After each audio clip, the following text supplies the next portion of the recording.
साल में 3 बार 4-4 महीने बाद बुध वक्रिय आता है, जो तकरीबन 1 महीने के लिए रहता है, लेकिन उसका शैडो पीरियड 15 दिन पहले और 15 दिन बाद भी रहता है। वो इसलिए क्योंकि बुध यानी कि मर्क्यूरी धरती के सबसे ज़्यादा नज़दीक है और ऐसे समय में उसका असर इंसानों पे, धरती पे सबसे ज़्यादा होता है। असर सबसे ज़्यादा क्यों होता है और उसका मतलब क्या हुआ?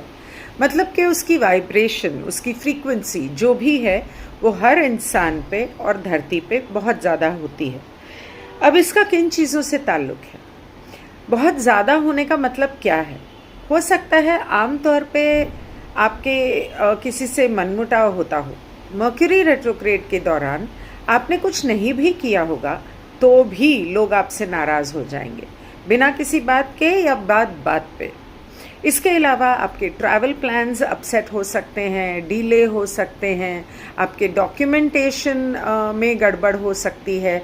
इसलिए इस दौरान कोई भी ऐसा काम बहुत सोच समझ के करना चाहिए। खास करके लीगल काम तो करना ही नहीं चाहिए। रिश्तों में मुश्किलें आती हैं, ट्रैवल प्लान्स, उसके अलावा शॉर्ट सर्किट होता है घर में और घर के इलेक्ट्रॉनिक्स ख़राब होते हैं। साल में 3 बार जब मर्क्यूरी रेट्रोग्रेड आता है तो मेरे घर में फ्यूज़ उड़ना ही उड़ना है। अगर मैं घर में नहीं हूँ तो कुछ नहीं होगा क्योंकि मेरी पत्री में बुध सही नहीं बैठा हुआ।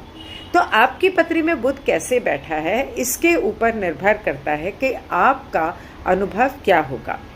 मैं ज़्यादा तो नहीं जानती एस्ट्रोलॉजी के बारे में, लेकिन मैं इतना जानती हूँ कि न्यूमरोलॉजी के हिसाब से बुध का नंबर आता है 5 और 5 जो है वो 5 नंबर ज़िंदगी में बहुत उथल पुथल लेकर आता है, बहुत बदलाव लेकर आता है, छोटी छोटी चीज़ों में भी। इसलिए कोई भी ट्रांजैक्शंस हो मर्क्यूरी रेट्रोग्रेड के दौरान बहुत सोच समझ के करने चाहिए। और रिश्ते बनाना और रिश्ते तोड़ना इस दौरान कभी नहीं करना चाहिए, क्योंकि ये कभी होगा ही नहीं। ये जब वो वक्रिय ख़त्म होगा ना, तो जिससे ब्रेकअप किया है ना वो वापस आ जाएंगे, या जिसके साथ रिश्ता बनाया है वो टूट जाएगा। डिपेंड करता है कि आपकी कुंडली में नंबर 5 या बुध कैसे बैठा है, कहाँ बैठा है, किस राशि में बैठा है, किस घर में बैठा है। अगर 6, 8, 12 में है, बाप रे, फिर तो ध्यान दो, बहुत मुश्किलें आ सकती हैं।